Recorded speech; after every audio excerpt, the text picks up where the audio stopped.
পাননি? তারপরে পরীক্ষা দিয়েছেন না? আগে করেননি? করতে হবে তো। আপনি তো বলেন আমাদের গীতা আছে, ভাগবত আছে, গাইডলাইন না কি বলছে?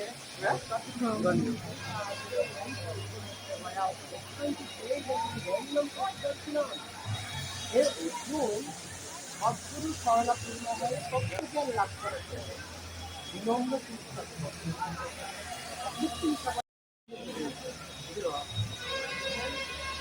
থেকে তারা গুরু কাছে যেতে হবে, গুরুর কাছে বা মহাপুরুষের কাছে যেতে হবে। মহাপুরুষ তখন বলবে যে আপনি কি করণীয়, কি করে বিনম্র চিন্তা আমার আমি আমার আমি জীবন কি করে তুমি যেরকম আমার টাকা পয়সা আছে, স্বামী আছে,